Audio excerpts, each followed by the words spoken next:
मनरेगा को बदला तो कह दिया जी राम जी। अब राम राम के नाम से आप लोगों को ऐसी स्कीम हम लेके आ रहे हैं जी राम जी, जिसमें देश में कोई भ्रष्टाचार नहीं होगा और राम के नाम पर वो बिल, वो कानून पूरे देश में लागू होगा। 40% राज्य के लोग कहां से उसमें मजदूरी देंगे कुछ पता नहीं, उनके पास पैसा है नहीं है, बस जी राम जी हो गया। खेलो India, make in India, digital India, तमाम तरीके का बड़ा बड़ा नाम लेके आपके सामने आते हैं।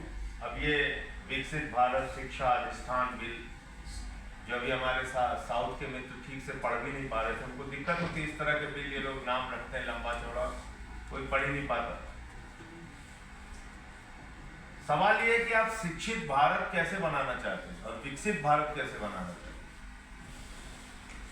विकसित भारत अशिक्षित भारत के साथ तो नहीं हो सकता, विकसित भारत अनपढ़ भारत के साथ भी नहीं हो सकता, लेकिन विकसित भारत तब बना रहे हैं मोदी जी जब वो शिक्षा के ऊपर 2.5% बजट का हिस्सा खर्च कर रहे हैं। ये उनकी प्राथमिकता है।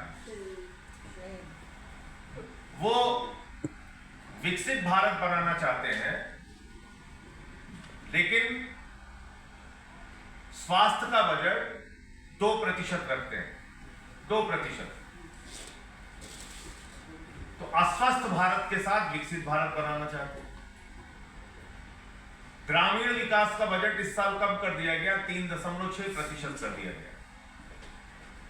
तो एक अविकसित ग्रामीण व्यवस्था के साथ आप विकसित भारत बनाना चाहते हैं। तो कुल मिलाकर जो विकसित भारत का सपना है वो उनका मतलब है कि हम एक अशिक्षित और अनपढ़ भारत बनाएंगे। तो आरएसएस और बीजेपी के हिसाब से तो वही विकसित भारत होगा जहां अनपढ़ लोग रहेंगे, जहां वो जो कहे वो माने, जहां वो जो समझाए वो समझा जाए। वो बता दे कि भाई सिकंदर बिहार में आया था तो बिहारियों ने मार के भगाया था, बिहारियों ने कहा भैया सिकंदर बिहार में नहीं आया। कहने लगे संत कबीर, बाबा गुरु नानक देव, गोरखनाथ जी एक साथ मीटिंग करते थे, बोले अरे इनके जीवन काल में बहुत लंबा अंतर है।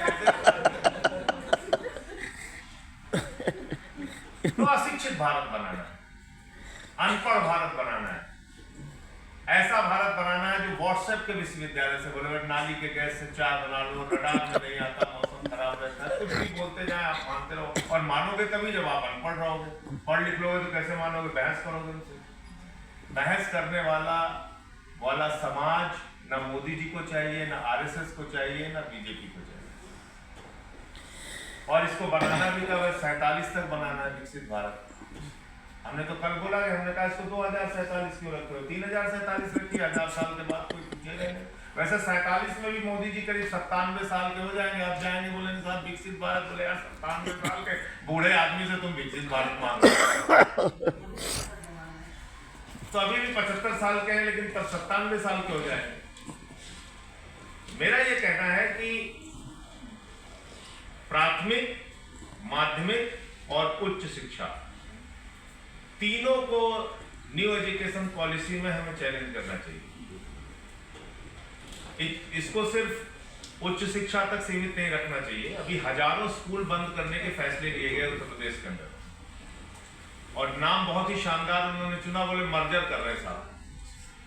और मैंने पूरा एकदम अभियान चलाया उसके खिलाफ। यूपी में गाँवों में मैं गया, तो जब मैं गाँव में जाता था तो वहां पे जब बच्चों के साथ बैठता था, उनके पेरेंट्स से पूछता था भाई ये बच्चे अब आपके जा रहे हैं नए स्कूल में, तो सिर्फ एक उदाहरण दूंगा। जौनपुर में एक मजदूर मिला जिसके 3 बच्चे थे, तीनों बच्चों ने पढ़ाई बंद कर दी। कहने लगा साहब हम तो अपने बच्चों को पढ़ाते नहीं। तो हमने कहा क्यों? बोले स्कूल 5 किलोमीटर दूर हो गया, और पहले हमारे गाँव में ही स्कूल था, तो मैं मजदूरी करने जाता हूँ तो सुबह अपने बच्चों को पहुंचा देता था, और मेरी पत्नी जो है वो घर का काम करती थी, और दोपहर में मेरी पत्नी उन बच्चों को ले आती थी, और मैं मजदूरी करके शाम को घर आता। अब 5 किलोमीटर दूर स्कूल है, तो ना तो मैं सुबह अपने बच्चों को छोड़ने जा सकता हूँ, ना मेरी पत्नी लाने जा सकती है। इसलिए हमने अपने 3 बच्चों की पढ़ाई बंद कर दी। एक छोटा सा उदाहरण दे रहा हूँ, ऐसे बहुत सारे सैकड़ों उदाहरण मौजूद।